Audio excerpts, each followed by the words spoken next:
The neon-soaked streets of Los Angeles pulsed with an electric heartbeat, a stark contrast to the quiet intensity in Robert Downey Jr.'s eyes.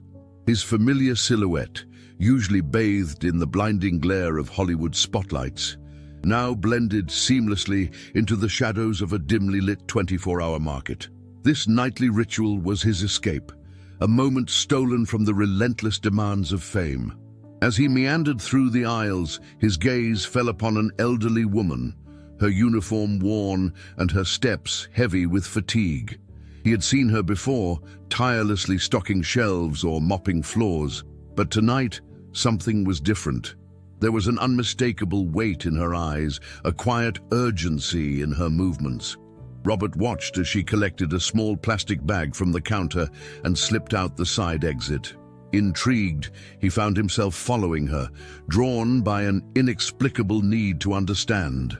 As they walked, the glittering facade of LA slowly crumbled away, revealing a forgotten world of aging buildings and cracked sidewalks. For nearly 40 minutes, they traversed this urban wilderness, until finally she reached a small, dilapidated trailer. Through a grimy window, Robert witnessed a scene that would forever change him. Two young children, eyes bright with hope, greeting their grandmother as she divided a meager meal between them, sacrificing her own hunger for their sake. The following day, Robert returned to the market, his mind still reeling from what he had witnessed. He approached the store manager, his casual demeanor masking a burning curiosity. "That elderly employee," he began, "the one who works late shifts. What's her story?" The manager, momentarily starstruck, quickly composed himself. "Oh, you mean Donna Marta. She's been here over a decade. Always on time, always staying late. But between you and me, she's struggling. Minimum wage, no benefits." "It's a tough situation," Robert nodded, his jaw tightening imperceptibly. "And the company? They can't do more for her?" The manager shrugged, a gesture that spoke volumes about the callousness of corporate policy. "It's just business, you know. Nothing personal." As Robert left the store, a quiet determination settled over him. He had always known that the world could be unfair, but seeing it so starkly, so personally, ignited something within him. He couldn't shake the image of Donna Marta's tired eyes or the grateful smiles of her grandchildren. That night, Robert waited outside the market, his presence causing a ripple of whispers among passers-by. When Donna Marta emerged, he approached her with a warmth that belied their status as strangers. "Good evening," he said softly. "I hope you don't mind me saying hello." Donna Marta looked up, surprise and wariness battling in her expression. "Good evening, sir," she replied, her voice tinged with uncertainty. "Do I know you from somewhere?" Her eyes narrowed slightly, as if trying to place his familiar face. Robert smiled gently, attempting to put her at ease. "We've crossed paths here before. I just wanted to say that if you ever need anything, you're not alone." He saw the flicker of disbelief in her eyes, the practiced guard of someone unaccustomed to kindness from strangers. As they parted ways, Robert felt the weight of her silent struggle. He knew that a simple conversation wasn't enough, that the chasm between their worlds was vast and deep.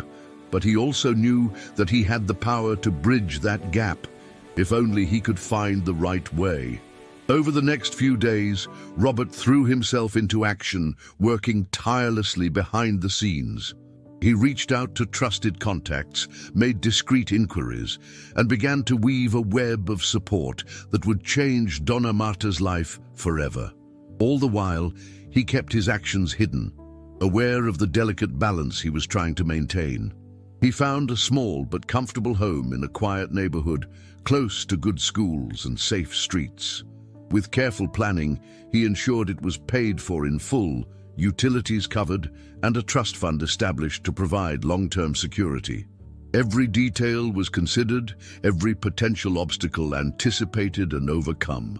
As he worked, Robert couldn't help but reflect on the stark contrasts in their lives. He, with all his wealth and fame, had the power to change someone's entire world with a few phone calls and signatures, and yet Donna Marta, with all her hard work and sacrifice, could barely keep her family fed. The injustice of it all fueled his determination. This wasn't about charity or a fleeting act of kindness. This was about righting a wrong, about seeing the unseen and valuing the overlooked. It was about recognizing the quiet heroes who fought battles every day, unnoticed by the world around them. When Robert next encountered Donna Marta, he approached her with a simple envelope in hand. His heart raced, knowing the magnitude of what that envelope contained.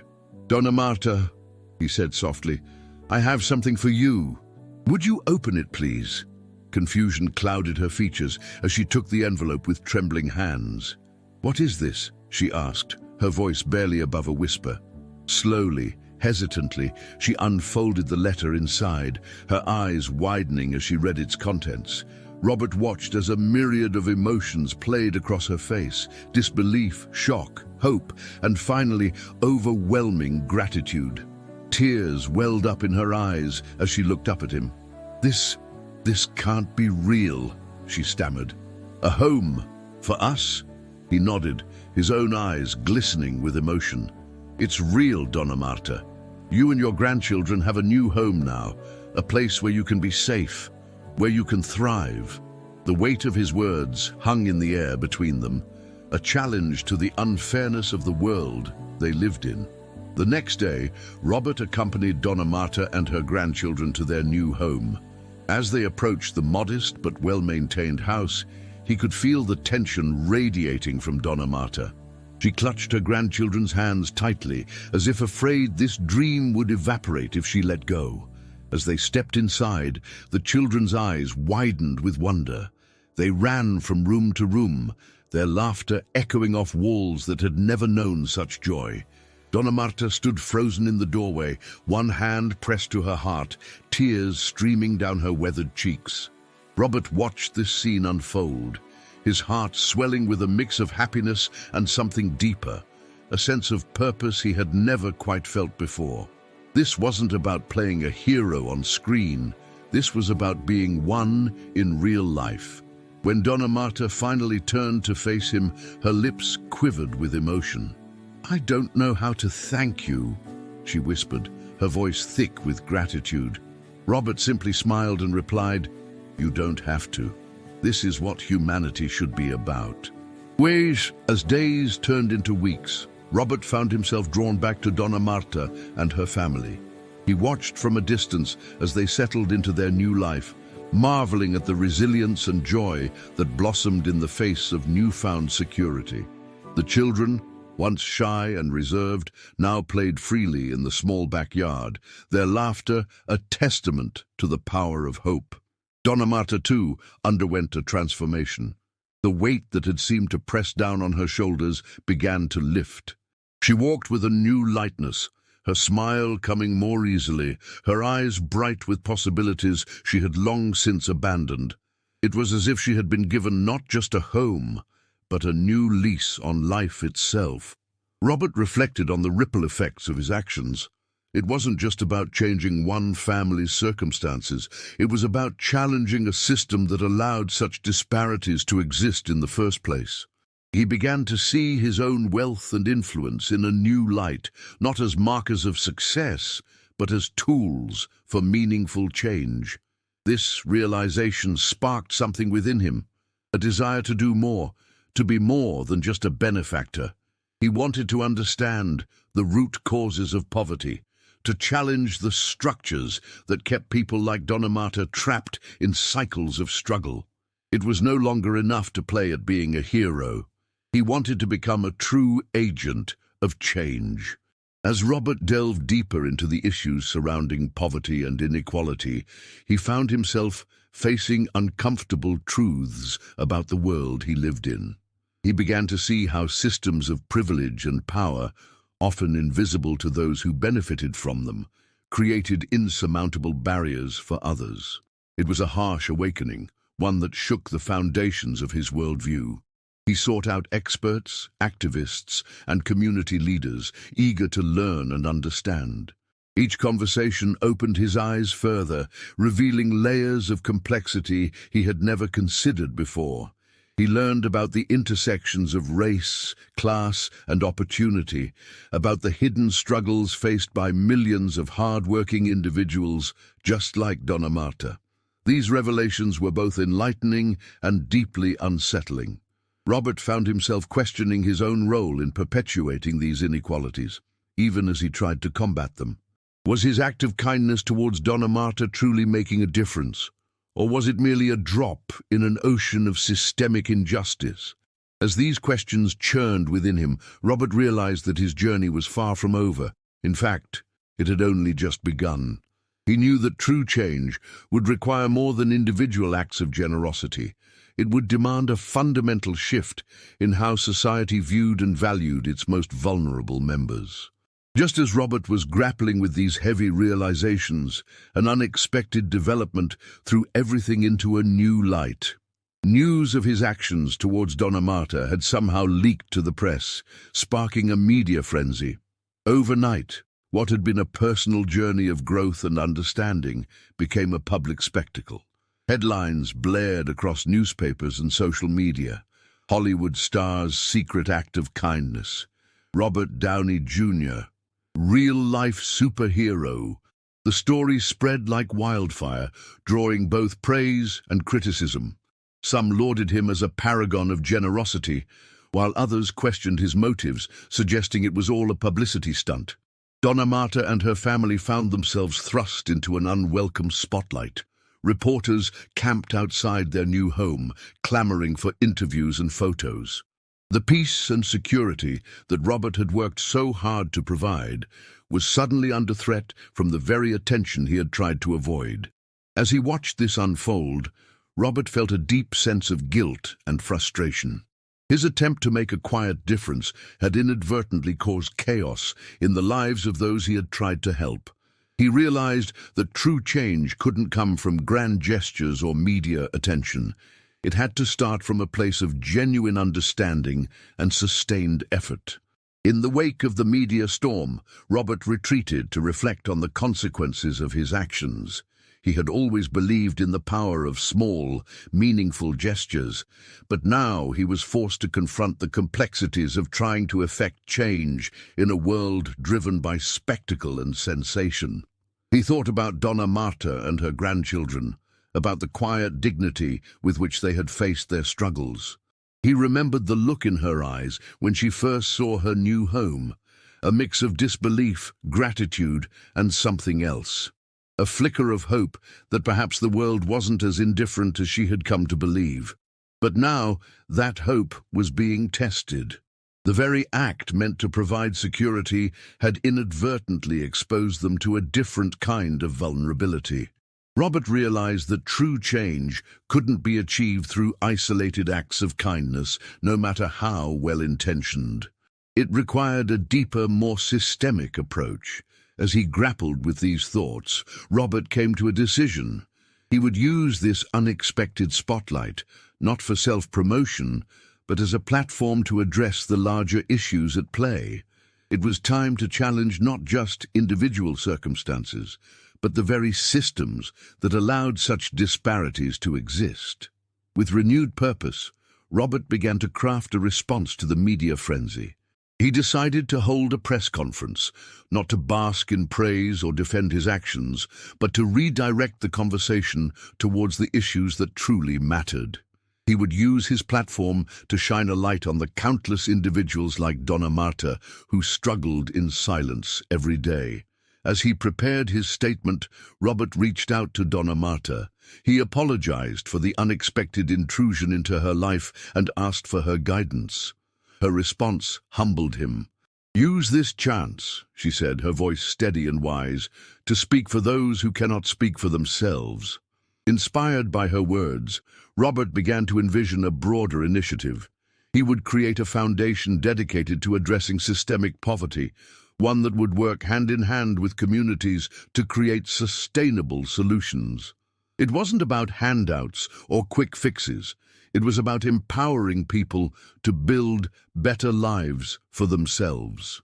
As the day of the press conference approached, Robert felt a mix of nervousness and determination. He knew that his words had the power to shape the narrative, to challenge perceptions, and potentially to inspire real change.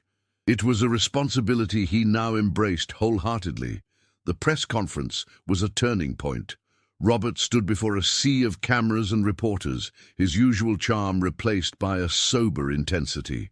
He began not by discussing his own actions, but by sharing Donna Marta's story, her struggles, her sacrifices, and her unwavering strength in the face of adversity. He spoke passionately about the millions of others like her, hard-working individuals trapped in cycles of poverty despite their best efforts. He challenged the notion that poverty was a result of personal failings, instead pointing to the systemic barriers that perpetuated inequality. His words carried the weight of newfound understanding and genuine conviction. As he outlined his plans for the foundation, Robert emphasized the importance of listening to and working alongside the communities it aimed to serve. "We don't need saviors," he said, his voice firm. "We need partners. We need to build a society where everyone has the opportunity to thrive." The response was immediate and powerful. Social media exploded with discussions about poverty and inequality. Other celebrities and influential figures began to speak out, sharing their own plans to address these issues. It was as if a dam had broken, releasing a flood of long-suppressed conversations about social justice and responsibility. In the weeks that followed, Robert threw himself into the work of establishing the foundation. He assembled a team of experts in poverty alleviation, community development, and social justice. Together, they began to craft programs that would address not just immediate needs, but long-term systemic changes. Donna Marta became an integral part of this process. Her insights and experiences helped shape the foundation's approach, ensuring that it remained grounded in the realities of those it sought to help. She became a powerful advocate, her quiet strength inspiring others to share their stories and join the fight for change. As the foundation's work began to take shape, Robert saw a transformation, not just in the communities they worked with, but in himself. The glitz and glamour of Hollywood seemed less important now, replaced by a deep sense of purpose and connection. He found himself spending more time in community centers than on red carpets, more invested in policy discussions than script readings. This shift didn't go unnoticed.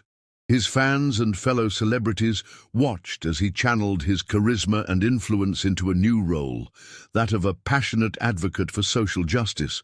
It was a role that brought its own challenges and rewards, one that he embraced with the same dedication he had once given to his acting career. As Robert stood on the stage at the Foundation's first major event, he looked out at the diverse crowd before him. There were celebrities and CEOs, but also community leaders, activists, and individuals whose lives had been touched by the Foundation's work. Among them sat Donna Marta and her grandchildren, their presence a powerful reminder of where this journey had begun. He spoke from the heart, his words carrying the weight of the lessons he had learned. "True change," he said, "doesn't come from grand gestures or quick fixes. It comes from sustained effort, from challenging our assumptions, and from recognizing the dignity and potential in every human being." As he concluded his speech, Robert felt a sense of peace wash over him. He knew that the road ahead would be long and challenging, that there would be setbacks and disappointments, but he also knew that every life touched, every barrier broken, was a step towards a more just and equitable world. The applause that filled the room was more than just a response to his words. It was a collective affirmation, a shared commitment to continue this work. As Robert stepped down from the podium, he knew that this wasn't an ending, but a beginning. A new chapter in his life and in the lives of countless others was just starting to unfold.